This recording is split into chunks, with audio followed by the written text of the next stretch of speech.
Hi friends, welcome to KSP academy channel. ఈరోజు మనం ఈ వీడియోలో వీక్లీ కరెంట్ అఫైర్స్లో భాగంగా నవంబర్ 7 నుంచి నవంబర్ 14 వరకు ఉన్న కరెంట్ అఫైర్స్ చూద్దాం.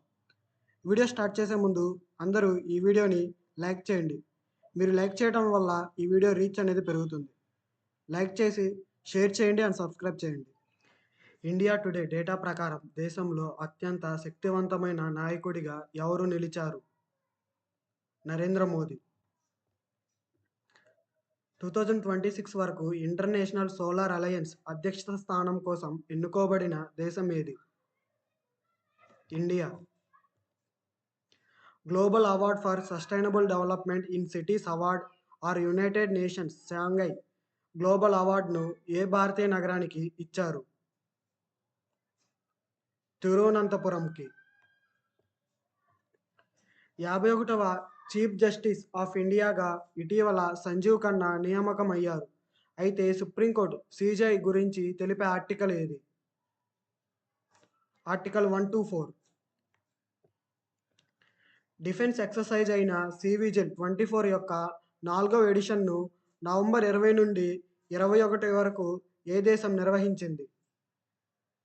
ఇండియా. S&P గ్లోబల్ ర్యాంకింగ్ 2024లో ఏ భారతీయ కంపెనీ అత్యంత స్థిరమైన అల్యూమినియం కంపెనీగా గుర్తింపు పొందింది? Hindustan aluminium company. Collins dictionary word of the year 2024గా ఏ పదాన్ని ప్రకటించింది? బ్రాక్ట్ అనే పదాన్ని.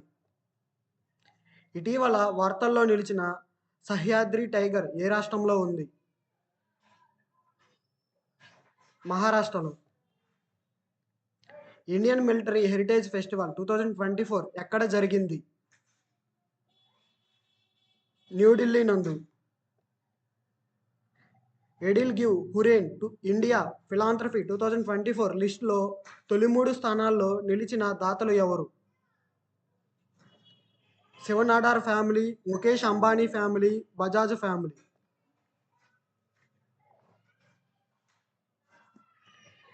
ఇంటర్నేషనల్ సోలార్ అలయన్స్ ఈవెంట్లో ప్రస్తావించబడిన అగ్రివోల్టాయిక్ ఫార్మింగ్ అంటే ఏమిటి? వ్యవసాయం మరియు సౌరశక్తి ఉత్పత్తిని భూమిని ఏకకాలంలో ఉపయోగించడం. ఇటీవల విస్ఫోటనం చెందిన లోవో టోబీ ఎక్కడ ఉంది? ఇండోనేషియా నందు. ఇటీవల వార్తల్లో కనిపించిన ఒకినావిసియస్ ఏమిటి? అది ఒక spider. National legal services authority యొక్క నూతన ఎగ్జిక్యూటివ్ చైర్మన్గా ఎవరు నియామకమయ్యారు? భూషణ్ రామకృష్ణ గవాయ్. ఏ రాష్ట్ర ప్రభుత్వం ఉద్యోగాల్లో మహిళలకు 33% ఉన్న రిజర్వేషన్ని 35%కి పెంచింది? మధ్యప్రదేశ్. చిరుతల పర్యవేక్షణ కోసం ఏ 2 రాష్ట్రాల మధ్య చిరుతల ప్రాజెక్ట్ కారిడార్ని ఏర్పాటు చేయనున్నారు? మధ్యప్రదేశ్ మరియు రాజస్థాన్ మధ్య. ప్రభుత్వ ఉద్యోగాల నియామకాల ప్రక్రియ మధ్యలో నిబంధనలు మార్చడానికి వీల్లేదని సుప్రీంకోర్టు ఏ కేసులో తీర్పు ఇచ్చింది? తేజ్ ప్రకాష్ పాఠక్ వర్సెస్ రాజస్థాన్ హైకోర్టు కేసులో తీర్పు ఇవ్వడం జరిగింది. వీక్షిత్ భారత్ 2047లో భాగంగా డెడికేటెడ్ సెమీ కండక్టర్ పాలసీని అమలు చేసిన భారతదేశపు మొట్టమొదటి రాష్ట్రం ఏది? గుజరాత్ రాష్ట్రం. ఆస్ట్రా-హిండ్ అనే జాయింట్ మిలిటరీ ఎక్సర్సైజ్ నవంబర్ 8 నుంచి 21 వరకు ఏ 2 దేశాల మధ్య జరిగింది? ఇండియా మరియు ఆస్ట్రేలియా మధ్య. అంతర్జాతీయ సైన్స్ అండ్ పీస్ వీక్ ప్రతి సంవత్సరం నవంబర్ 9 నుంచి 15 వరకు నిర్వహించబడుతుంది. అయితే అంతర్జాతీయ సైన్స్ అండ్ పీస్ వీక్ను మొదటిసారిగా ఏ సంవత్సరంలో నిర్వహించారు? 1986 సంవత్సరంలో నిర్వహించడం జరిగింది. భారత పర్యాటన మంత్రిత్వ శాఖ నవంబర్ 5 నుంచి 7 వరకు ఎక్కడ జరిగిన వరల్డ్ ట్రావెల్ మార్కెట్ సమావేశాల్లో పాల్గొన్నది? లండన్ నందు. ఇంటర్నేషనల్ హాకీ ఫెడరేషన్ యొక్క ప్లేయర్ ఆఫ్ ది ఇయర్ అవార్డును ఏ దేశ హాకీ జట్టుకు ఇచ్చారు? ఇండియాకి. ఉగ్రవాదాన్ని ఎదుర్కొనేందుకు తీసుకునే చర్యల గురించి న్యూఢిల్లీలో జరిగిన యాంటీ టెర్రర్ కాన్ఫరెన్స్ 2024ను ఏ సంస్థ నిర్వహించింది? National investigation agency. భారత ప్రధాన న్యాయమూర్తి జస్టిస్ డివై చంద్రచూడ్ నేతృత్వంలోని 7 సభ్యుల రాజ్యాంగ ధర్మాసనం ఆలీగల్ ముస్లిం యూనివర్సిటీకి మైనార్టీ విద్యాసంస్థ హోదాని ప్రకటించడం జరిగింది. కాగా 1875లో దీన్ని ఎవరు స్థాపించారు? Sir Syed Ahmad Khan. United Nations Framework Convention on Climate Change యొక్క COP29 సదస్సు నవంబర్ 11 నుంచి 22 వరకు ఎక్కడ జరుగుతుంది? అజర్బైజాన్లోని బాకు నందు. ఇటీవల ప్రపంచ యాత్ర బయలుదేరిన ఆస్ట్రేలియాలోని ఫిమాంట్రెల్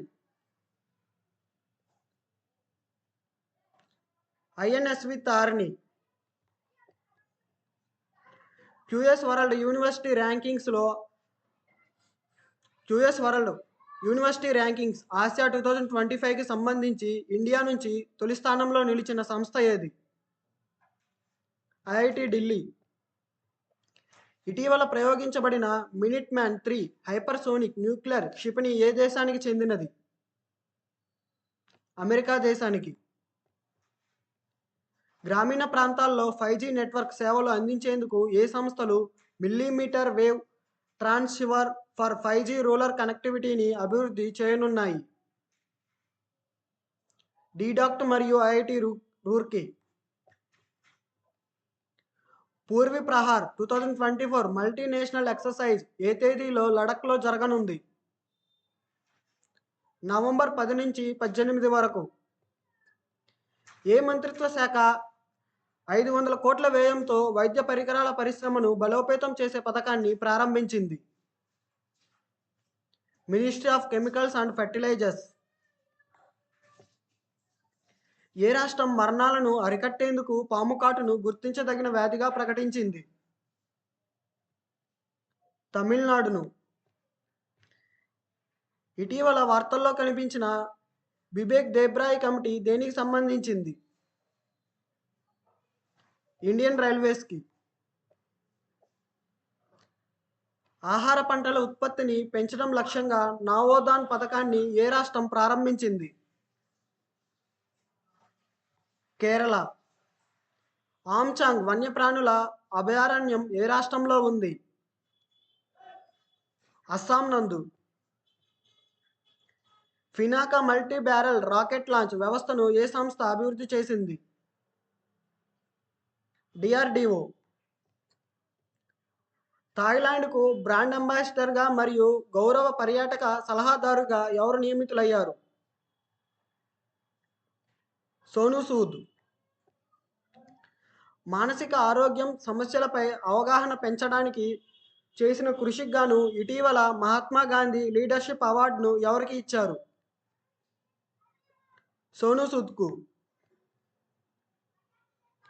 ఆపరేషనల్ డెమోన్స్ట్రేషన్ 2024 ప్రోగ్రామ్ని ఏ విభాగం నిర్వహించనుంది? Indian navy. ఇటీవల 8వ అంతర్జాతీయ ప్రాచీన కళల ఉత్సవమును మినిస్ట్రీ ఆఫ్ కల్చర్ ఎక్కడ నిర్వహించింది? న్యూఢిల్లీ నందు. సైనిక కార్యకలాపాల్లో అంతరిక్ష సామర్థ్యాన్ని ఏకీకృతం చేయడం కోసం డిఫెన్స్ స్పేస్ ఏజెన్సీ తన మొదటి టేబుల్ టాప్ ఎక్సర్సైజ్ అంతరిక్ష అభ్యాస్ 2024ను నవంబర్ 11 నుంచి 13 వరకు ఎక్కడ నిర్వహించింది? న్యూఢిల్లీలో. ఏ వ్యక్తికి బుకర్ ప్రైజ్ 2024 అవార్డుని ఇచ్చారు? సమంత హార్వేకి. నేషనల్ సూక్ష్మ, చిన్న మరియు మధ్య తరహా పరిశ్రమల క్లస్టర్ అవుట్ రీచ్ ప్రోగ్రామ్ని ఏ మంత్రిత్వ శాఖ small industrial development bank of ఇండియాతో సంయుక్తంగా నిర్వహించింది. Ministry of finance. India Russia investment forum సమావేశం ఎక్కడ జరిగింది? ముంబైలో. ప్రపంచంలో ప్రతి 3 వృక్షజాతుల్లో ఒక వృక్షజాతి అంతరించిపోయే ప్రమాదం ఉందని గ్లోబల్ ట్రీ అసెస్మెంట్ రిపోర్ట్ తెలపడం జరిగింది. కాగా ఈ రిపోర్ట్ను ఏ సంస్థ విడుదల చేయడం జరుగుతుంది? ఐయుసిఎన్. 25వ South Asian telecommunication regularity council సమావేశం ఎక్కడ జరిగింది? న్యూఢిల్లీలో. ఇటీవల వార్తల్లో కనిపించిన టెన్ వ్యాధి ఒక రకమైన చర్మ వ్యాధి. మొదటిసారిగా ఏ సంస్థకు చెందిన పూర్తి మహిళలతో కూడిన మహిళా బెటాలియన్ ఏర్పాటుకు హోం వ్యవహారాల మంత్రిత్వ శాఖ ఆమోదం తెలిపింది? బిఎస్ఎఫ్. బెంగళూరులో మొట్టమొదటి డిజిటల్ పాపులేషన్ క్లాక్ను ఏ సంస్థ ప్రారంభించింది? Institute for social and economic change, Bengaluru. International hockey federation యొక్క 49వ స్టాట్యూటరీ కాంగ్రెస్ సమావేశం ఎక్కడ జరిగింది? ఓమన్లోని మస్కట్ నందు. ప్రపంచంలో మొట్టమొదటి హై ఆల్టిట్యూడ్ పారా స్పోర్ట్స్ సెంటర్ని ఆదిత్య మెహతా ఫౌండేషన్తో కలిసి Ladakh autonomous hill development council ఎక్కడ ఏర్పాటు చేయనుంది? లేహ్ నందు. నవీన్ రామ్ గులాం ఏ దేశానికి ప్రధానమంత్రిగా నియమితులయ్యారు? మారిషస్ దేశానికి. 43వ ఇండియా ఇంటర్నేషనల్ ట్రేడ్ ఫెయిర్ను కేంద్ర వాణిజ్య పరిశ్రమల శాఖ మంత్రి పీయూష్ గోయల్ ఎక్కడ ప్రారంభించారు? న్యూఢిల్లీలో. మధ్యప్రదేశ్ టూరిజం బ్రాండ్ అంబాసిడర్గా ఎవరు ఎన్నికయ్యారు? పంకజ్ త్రిపాఠి. 66వ అఖిల భారతీయ కాళిదాసు ఉత్సవానికి ఉపరాష్ట్రపతి జగదీష్ ధంకర్ ముఖ్య అతిథిగా హాజరయ్యారు. అయితే ఈ ఉత్సవాలు ఎక్కడ జరిగాయి? మధ్యప్రదేశ్లోని ఉజ్జయిని నందు. యూనివర్సిటీలో రీసెర్చ్ సామర్థ్యాన్ని పెంచేందుకు partnership for accelerated innovation and research ప్రోగ్రామ్ని ఏ సంస్థ ప్రారంభించింది? Anusandhan national research foundation. బ్యాంకుల నిధులు జీడిపిలో 2% కంటే ఎక్కువ ఉన్న వాటిని 2014 నుంచి రిజర్వ్ బ్యాంక్ ఆఫ్ ఇండియా దేశీయ వ్యవస్థాత్మకంగా ముఖ్యమైన బ్యాంకులుగా గుర్తిస్తుంది. అయితే ఈ హోదా పొందిన బ్యాంకులు ఏవి? SBI, HDFC bank, ICICI bank. Sukhna సరస్సు చుట్టూ 2 కిలోమీటర్ల వరకు ఉన్న ప్రాంతాన్ని ఎకో సెన్సిటివ్ జోన్గా ప్రకటించారు. కాక ఈ సరస్సు ఏ రాష్ట్రంలో కలదు? చండీగఢ్ నందు. ఫ్రెండ్స్, ఈ వీడియో మీకు నచ్చినట్లయితే మన ఛానల్ని లైక్ చేయండి, షేర్ చేయండి అండ్ సబ్స్క్రైబ్ చేయండి.